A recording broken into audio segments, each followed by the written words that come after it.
देखें आगे।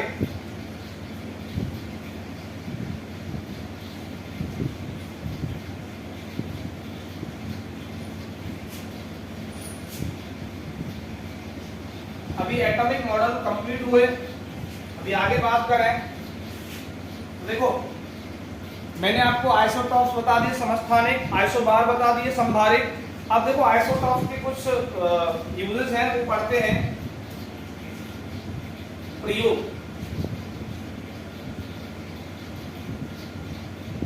Uses of isotopes, Hindi में समस्थानिकों के प्रयोग। बेटा समस्थानिकों का प्रयोग कहां कहां होता है वो अपन पढ़ने वाले हैं, तो देखें।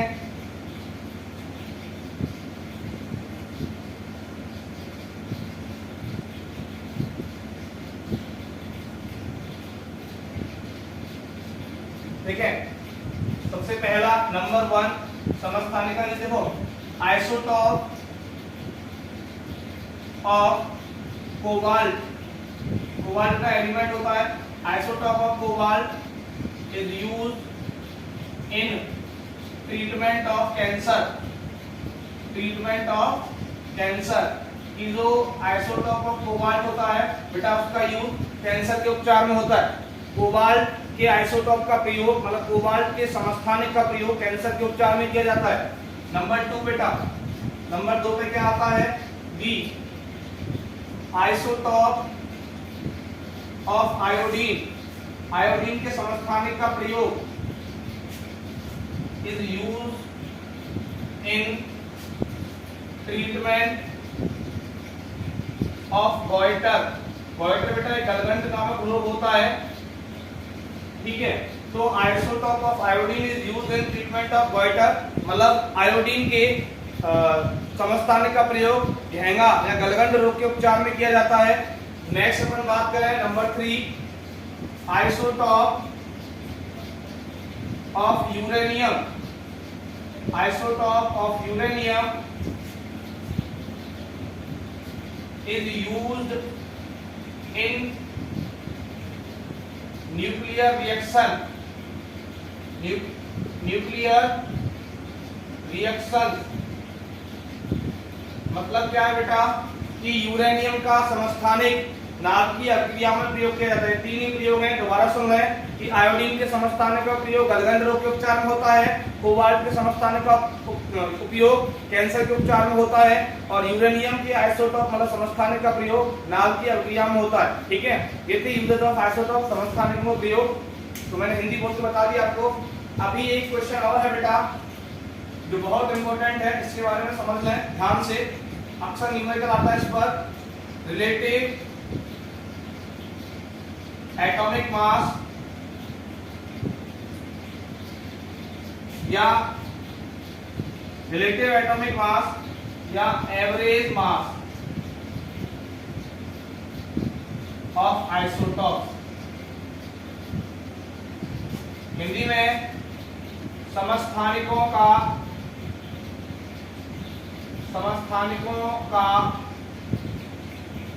सापेक्षिक भार।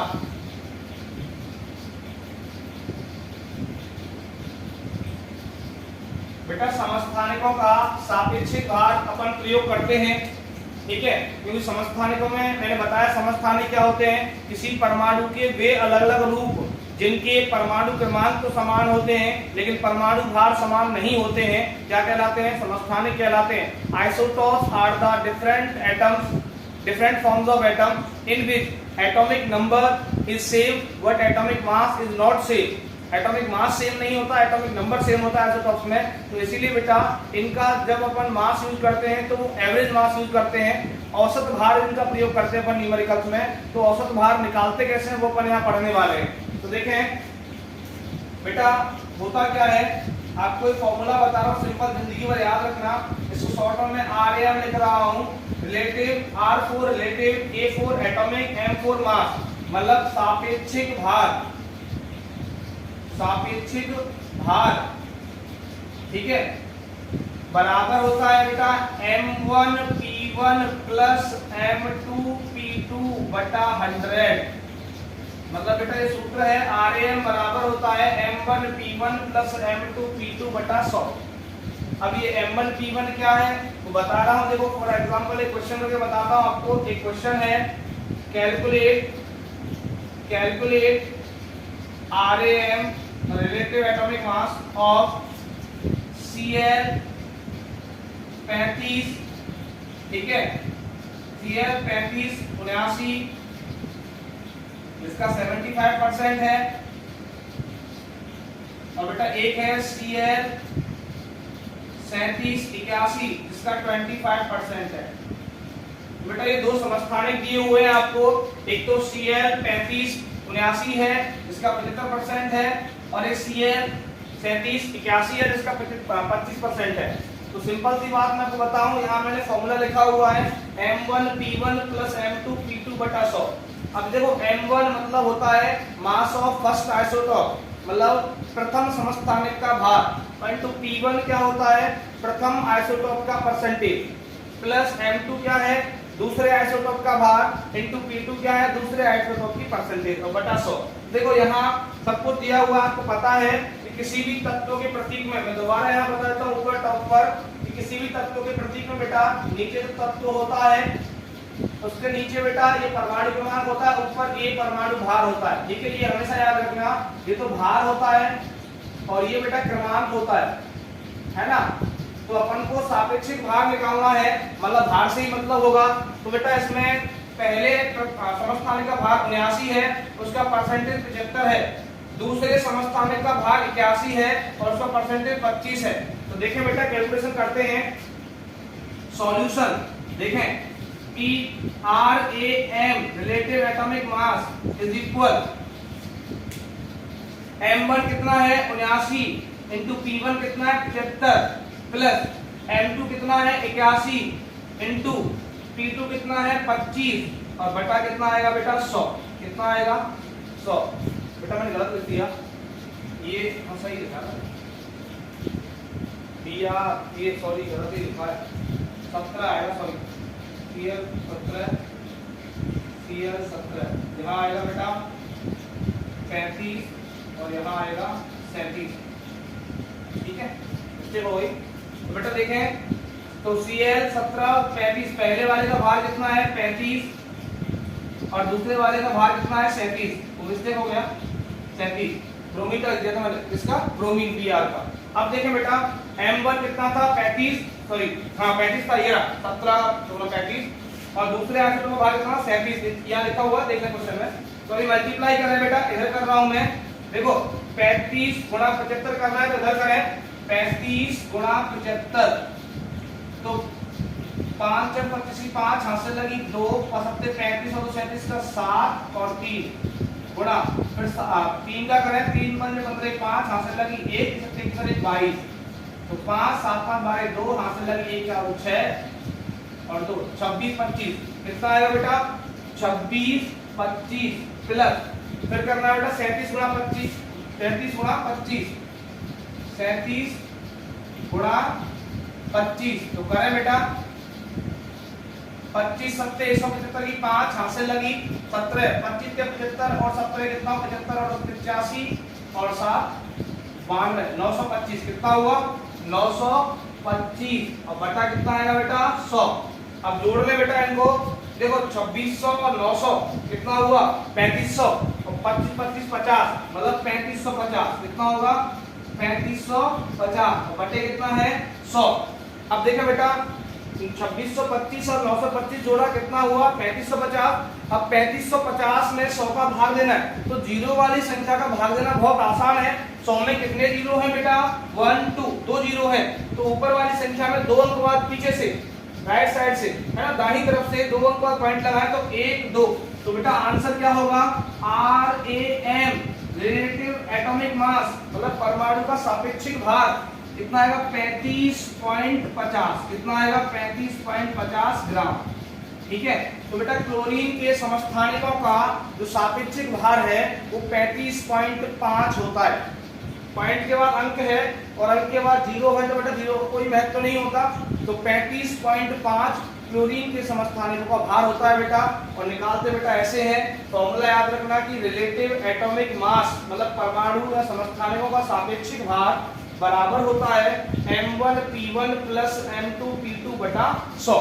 m1 क्या होता है, प्रथम आइसोटोप का या प्रथम समस्थानिक का भार, p1 उसका परसेंटेज साइड में लिखा होगा, दिया होगा क्वेश्चन में, m2 द्वितीय समस्थानिक का भार, p2 उसका परसेंटेज सामने दिया होगा साथ में, और बटा 100। ये सूत्र होता है बेटा, याद रखना। और एक क्वेश्चन आपको मैं होमवर्क वगैरह से रिलेटेड वो करना क्वेश्चन है बेटा होमवर्क का, और इसका आंसर आप मुझे व्हाट्सएप कर सकते हो, ठीक है। नंबर में बोल दूंगा बाद में। BR 3579 इसका परसेंटेज 25 है, और बेटा BR 3581 इसका 75% है। ये आपको बेटा इसका सापेक्षिक भार निकालना है, ठीक है। ब्रोमीन 3579 और ब्रोमीन 3581 इसका बेटा आपको क्या निकालना है, रिलेटिव एटॉमिक मास निकालना है, क्वेश्चन है आप करना, ठीक है। तो आगे बेटा इसमें एक और टॉपिक रह गया है छोटा सा, जिसका नाम है बेटा बैलेंसी, ठीक है, संयोजकता। तो एक बार देखना इसको, और इलेक्ट्रॉन डिस्ट्रीब्यूशन इन ऑर्बिट को बताऊंगा मैं आपको, परमाणु इलेक्ट्रॉन का वितरण परमाणु कक्षाओं में, और ये वाला देख लें। चलो आगे चलते हैं।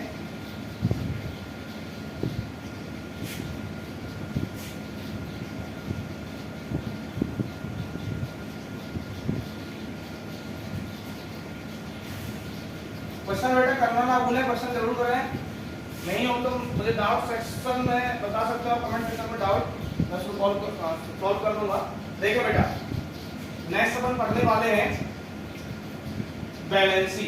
क्या पढ़ने वाले हैं, बैलेंसी, जो कि बेटा ताउम्र काम आती है जब तक केमिस्ट्री पढ़ोगे, ठीक है। संयोजकता, तो संयोजकता बेटा आज ऐसे बता दूंगा कि जिंदगी भर भूलोगे नहीं, ठीक है, बस थोड़ा सा कंसंट्रेट करना। तो देखो संयोजकता का मतलब आपको नाम से पहले समझा दो हिंदी वालों को। देखो संयोजकता मतलब होती है संयोजन की क्षमता, संयोजन की क्षमता, ठीक है। पहली छोटी सी बात तो ये हो गई, संयोजकता का मतलब होता है संयोजन की क्षमता।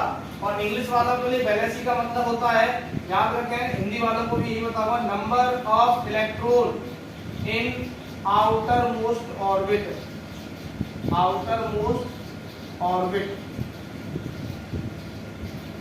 हिंदी क्या है इसका कि बाहरी कोश में, बाहरी कोश में उपस्थित इलेक्ट्रॉन की संख्या संयोजकता कहलाती है। केवल धनायन में ये बात आती है बेटा, वैसे बताऊं क्या होता है कि बाहरी कोश में उपस्थित इलेक्ट्रॉन की संख्या संयोजकता कहलाती है, धनायनों में तो ये बात होती है। लेकिन वैसे सामान्य परिभाषा सामान्य तो इसकी क्या है कि valency is the combination capacity of any atom. किसी परमाणु की जो संयोजन की क्षमता होती है वही संयोजकता बैलेंसी कहलाती है। अब बैलेंसी निकालने का तरीका क्या होता है बेटा, नील्स बोर के मॉडल में आपने पढ़ा कि number of electron in outer most orbit is 8, मतलब परमाणु के बाहरी कोश में इलेक्ट्रॉन की संख्या बेटा 8 आपने पढ़ी है, ठीक है। उसी के आधार पर बैलेंसी कैलकुलेट करेंगे। तो देखें, सबसे पहली बात मैं आपको बता दूं, इलेक्ट्रॉन बैलेंसी निकालने पहली बात तो क्या है कि इलेक्ट्रॉन मैक्सिमम जो होंगे इन आउटर ऑर्बिट, आउटर ऑर्बिट क्या होंगे 8, मतलब बाहरी कोश में, बाहरी कोश में अधिकतम इलेक्ट्रॉन बेटा कितने होंगे 8। ये वाली बात याद रखना पहली चीज तो, ठीक है। अधिकतम इलेक्ट्रॉन बाहरी कोश में 8 होते हैं। दूसरी चीज बेटा ये याद रखनी है कि इलेक्ट्रॉन वितरण क्रम, इलेक्ट्रॉन वितरण क्रम मतलब इलेक्ट्रॉन कॉन्फ़िगरेशन, वो मैंने कल भी शायद बताया था, इलेक्ट्रॉन कॉन्फ़िगरेशन वो याद रखना है आपको। क्या होता है 2 8 8 18 18 32 32, मतलब क्या समझा देता हूं। देखो एक बार कि इलेक्ट्रॉन आपको कैसे बांटने बेटा, सबसे पहले आपको 2 इलेक्ट्रॉन देने पहले कोष में, फिर उसके बाद 8 फिर उसके बाद 8, फिर 18, फिर 18, फिर 32, 32 ऐसे बांटने होते हैं। ठीक है, मान लो कि ये पहला भिखारी है, इसको 2 लड्डू देने हैं, ये दूसरा भिखारी है, इसको 8 देने हैं, ऐसे देते जा रहे हैं। ठीक है, जब तक उसके पास परमाणु के पास होंगे। ठीक है, और तीसरी बात है, तीसरी बात क्या है कि अगर इलेक्ट्रॉन जो है बेटा, इलेक्ट्रॉन नंबर जो है बेटा वो इक्वल लेस देन है 4 से, तो बेटा वैलेंसी प्लस का होगा। वैलेंसी किसका होगा? प्लस का होगा। कितना? जितना यहाँ होगा। ठीक है, जितना यहाँ होगा इसको मैं बोल रहा हूँ बेटा इलेक्ट्रॉन नंबर कितना होगा, n बोल रहा हूँ इसको मैं, n जितना यहाँ होगा उतना ही यहाँ होगा। जैसे सपोज करें कि किसी एटम के आउटर मोस्ट ऑर्बिट में इलेक्ट्रॉन का नंबर 3 है, तो यहाँ वैलेंसी +3 आएगा। अगर किसी एटम के आउटर मोस्ट ऑर्बिट में नंबर ऑफ इलेक्ट्रॉन 2 है, तो यहाँ वैलेंसी 2 आएगा। अगर किसी एटम के आउटर मोस्ट ऑर्बिट में इलेक्ट्रॉन का नंबर 1 है, तो यहाँ +1 आएगा। ठीक है, अगर 4 है तो यहाँ +4 आएगा। बताओ एग्जांपल से कि मतलब किसी तत्व के या परमाणु के बाहरी कोश में इलेक्ट्रॉन का नंबर, मतलब इलेक्ट्रॉन की संख्या 4 या 4 से कम होती है, तो तत्व की या परमाणु की संयोजकता प्लस की आती है, धनात्मक आती है, और जितनी इलेक्ट्रॉन की संख्या होगी उतनी ही धनात्मक आएगी। चौथी बात बेटा, अगर इलेक्ट्रॉन का जो नंबर है वो ग्रेटर देन इक्वल टू 5 है, इसको भी अपन कैपिटल N बोल रहा हूं, तो बेटा वैलेंसी जो है, संयोजकता जो है वो बेटा माइनस की आएगी और n के बराबर, सॉरी माइनस की आएगी। और बेटा आएगी कैसे? वैलेंसी जो है आएगी कैसे? 8 n करके आएगी। कैसे आएगी? 8 n करके, मतलब 8 में से जितना n होगा, मतलब इलेक्ट्रॉन का नंबर होगा, वो माइनस करने पर आएगी। बताता हूँ कैसे, एग्जांपल समझना। देखो सबसे पहली बात, एक एग्जांपल समझना, बहुत आसान समझना, ध्यान से समझोगे तो आ जाएगा। जैसे मैंने बोला मैग्नीशियम है, क्या है? Magnesium, Mg। ठीक है, तो बेटा मैग्नीशियम जो होता है, मैग्नीशियम तत्व का Z मतलब परमाणु क्रमांक, Z एटॉमिक नंबर, परमाणु क्रमांक कितना होता है बेटा? 12 होता है। कितना होता है? 12। ठीक है, मैग्नीशियम का परमाणु क्रमांक 12 होता है, तो मतलब इलेक्ट्रॉन का नंबर कितना आया? 12। कितना आया? 12। तो परमाणु क्रमांक प्रोटॉन की संख्या और इलेक्ट्रॉन की संख्या का बेटा हमेशा बराबर होता है, और जितना Z का वैल्यू होगा उतना ही इलेक्ट्रॉन का नंबर होगा, उतना ही प्रोटॉन का नंबर होगा। Z 12 है तो इलेक्ट्रॉन कितना है? 12। अब इसको बांटना है बेटा इस क्रम के अकॉर्डिंग, 2 8 8 करके। तो पहले वाले को बेटा आपने कितना दिया? 2 दिया। दूसरे वाले को कितना दिया बेटा? 8 दिया। पहले वाले को 2 देना था, दूसरे वाले को 8। तो 12 में से बेटा 2 गए और 8 गए, तो कितना गया? 10 चला गया। तो लास्ट वाले में बेटा कितना बचेगा आपका? 2 बचेगा। कितना बचेगा? 2। तो बेटा ये वाला जो नंबर है वो कितना है? 4 से छोटा है? सर जी है, 4 से छोटा होता नहीं होता 2। तो जब ये संख्या, बाहर वाली संख्या, सबसे लास्ट की संख्या अगर 4 या 4 से छोटी है, तो बैलेंस बेटा प्लस की आएगी। और कितनी प्लस? जितनी यहाँ होगी। यहाँ कितने इलेक्ट्रॉन है बेटा? ये आउटर ऑर्बिट होता है। ये क्या होता है? बाहरी कक्षा होती है। कौन सी कक्षा होती है? बाहरी कक्षा। तो बाहरी कक्षा में अगर इलेक्ट्रॉन की संख्या बेटा 4 या 4 से कम है, तो बैलेंसी मतलब संयोजकता प्लस की आती है। कितनी प्लस? जितनी होगी। तो बेटा Mg की जो बैलेंसी है वो +2 होती है। कितनी होती है? +2। Mg की बैलेंसी कितनी होती है? +2। यहाँ +2 है, सॉरी 2 है। आगे एक और एग्जांपल देखें, और एग्जांपल समझाता हूं। जैसे मैंने बोला नाइट्रोजन है, कितना है? माइनस के समझाता हूं। नाइट्रोजन बेटा इसका परमाणु क्रमांक 7 होता है। कितना होता है? 7। Z कितना है? 7। Z का वैल्यू 7 है, तो बेटा इलेक्ट्रॉन का नंबर भी कितना होगा? 7। नाइट्रोजन का परमाणु क्रमांक 7 होता है, तो मतलब इलेक्ट्रॉन की संख्या भी 7 होगी। तो बेटा 7 इलेक्ट्रॉन होंगे, तो इनको बांटें। पहले वाले को आपने 2 दिया, 7 में से 2 गया, बचा कितना? लास्ट वाले में 5। अब बेटा ये बाहरी जो इलेक्ट्रॉन है कितने हैं? 5 है, मतलब 7 थे इलेक्ट्रॉन टोटल। 7 में से 2 पहले वाले को दिया, लास्ट में कितना बचा? 5। तो ये संख्या 5 या 5 से बड़ी आती है, बाहर वाले दोष की संख्या अगर 5 या 5 से बड़ी आती है, तो संयोजकता बेटा 8 में से उन इलेक्ट्रॉन को माइनस करके आती है जो बाहर होंगे। तो बाहर कितने इलेक्ट्रॉन है? 5। 8 में से 5 माइनस कितना? 3। तो माइनस की ओर आएगी, है ना। तो नाइट्रोजन की जो संयोजकता है बेटा वो -3 होती है। कितनी होती है? -3। ठीक है, यहाँ पर सिंपल सी बात है, माइनस लगाना भूल जाए, इसके लिए एक तरीका और बताता हूँ कि अगर किसी तत्व के बाहरी कोश में इलेक्ट्रॉन की संख्या 5 या 5 से ज्यादा है, तो उसकी संयोजकता उन इलेक्ट्रॉनों में से 8 घटाने पर आएगी। जैसे 5 में से 8 घटाओगे तो -3 आएगा, तो नाइट्रोजन की संयोजकता -3 होती है। और देखें माइनस वाला एक एग्जांपल यहाँ ऊपर और बताता हूँ। देखो बेटा ये एग्जांपल नंबर 2 है, ठीक है। दूसरा तीसरा उदाहरण यहाँ बताता हूँ, एग्जांपल नंबर 3 वैलेंसी का। जैसे मैंने बोला आपका है बेटा Cl17, क्या है Cl17, उसमें इलेक्ट्रॉन कितने होंगे 17 इलेक्ट्रॉन को बांटना बेटा, पहले वाले को 2 दिया, दूसरे वाले को 8, टोटल हुआ 10, तो लास्ट वाले कितना होता है 7। अब बाहरी संख्या कितनी है बेटा 7 इलेक्ट्रॉन है। अब 7 इलेक्ट्रॉन है तो इसको 8 में से माइनस करो, तो बेटा वैलेंसी 8 में से माइनस करने पर कितना आएगी, सॉरी इसमें से 8 माइनस, तो 7 - 8, तो बेटा क्लोरीन की वैलेंसी प्लस संयोजकता कितनी आएगी -1, तो क्लोरीन की संयोजकता कितनी होती है -1, Cl की वैलेंसी कितनी होती है -1, कितनी होती है -1, ठीक है। ऐसे निकालते हैं। और एक एग्जांपल और देख लें प्लस का, इधर बताता हूं बेटा। सर जी घुमा रहे हो आप तो नहीं, देखो मैंने बोला जैसे आपका है कैल्शियम, क्या है कैल्शियम, इसका परमाणु क्रमांक बेटा 20 होता है, कितना होता है 20।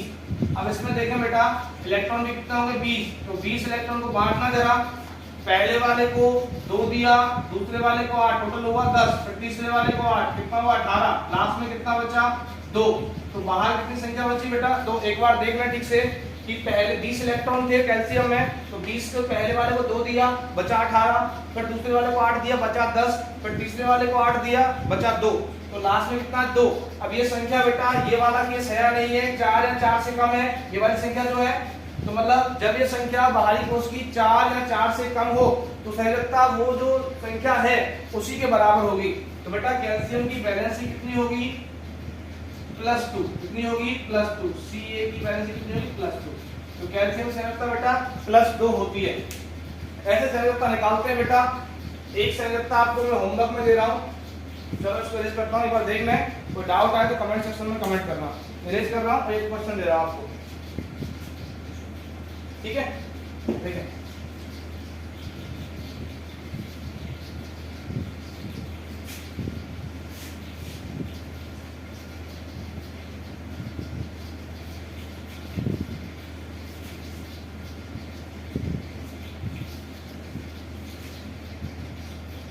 क्वेश्चन है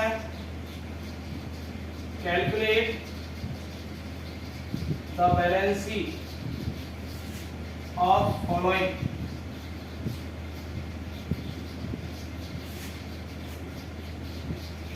निम्न की संयोजकता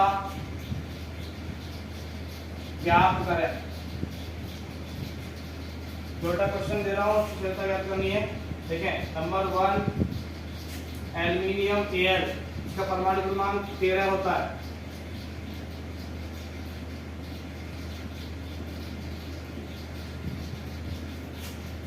दूसरा नंबर 2 9F, इसको बोलते हैं बेटा फ्लोरीन, क्या बोलते हैं fluorine.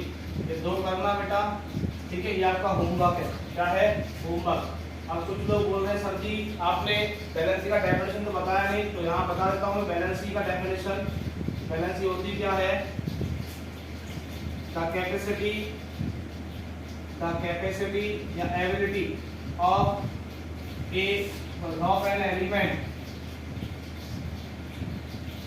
Capacity of donating, capacity of donating और taking electron is called valency. मतलब क्या है, किसी तत्व की इलेक्ट्रॉन त्याग करने या ग्रहण करने की क्षमता संयोजकता कहलाती है। किसी तत्व की इलेक्ट्रॉन ग्रहण करने या त्याग करने की क्षमता संयोजकता कहलाती है। ये बेटा डेफिनेशन संयोजकता की, ठीक है, करके देखना, नहीं हो तो मुझसे पूछना, ठीक है। अभी इसमें बेटा इलेक्ट्रॉन वितरण बताते हैं, कक्षाओं करके इलेक्ट्रॉन कॉन्फ़िगरेशन डायग्राम बनाने सिखाते हैं। देखिए बेटा नेक्स्ट पढ़ने वाले हैं इलेक्ट्रॉन डिस्ट्रीब्यूशन या कॉन्फ़िगरेशन, डिस्ट्रीब्यूशन डायग्राम मतलब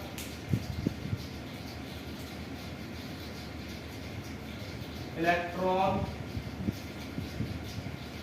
वितरण आरेख। इलेक्ट्रॉन कैसे बांटते हैं वो समझना बेटा। तो देखें सबसे पहला एग्जांपल मैं दूं आपको, जैसे मान लो सोडियम का, इसका दूं सोडियम का, सोडियम ध्यान से देखना बेटा, बहुत आसान है। सोडियम, तो सोडियम का बेटा सिंबल होता है Na, ठीक है, Na होता है। और बेटा इसका जो Z है वो 11 होता है। कितना होता है? 11। तो मतलब बेटा इसके लिए अगर Z का मान 11 है तो मतलब इलेक्ट्रॉन का मान भी कितना हो? 11। अब इन 11 इलेक्ट्रॉनों को बेटा बांटना, 11 इलेक्ट्रॉन कैसे बांटना? तो पहले वाले को 2 दिया, ठीक है, 11 में से 2 का बचा 9, दूसरे वाले को कितना दिया? 8, बचा कितना? 1। तो बाहरी कोश में 1 इलेक्ट्रॉन बचा। कितना बचा बेटा? 1 इलेक्ट्रॉन। तो पहले वाले में बेटा आपको 2 इलेक्ट्रॉन दिखाने हैं, दूसरे वाले में 8 दिखाने हैं, तीसरे वाले में 1 दिखाना है। तो कैसे दिखाओगे? देखो बता रहा हूं, ऐसा बता देता हूं, देखो। अब देखो यहाँ कितनी संख्या है? 3। पहले वाले की 2, फिर 8, फिर 1, मतलब 3 गोले बनाने बेटा। 1 2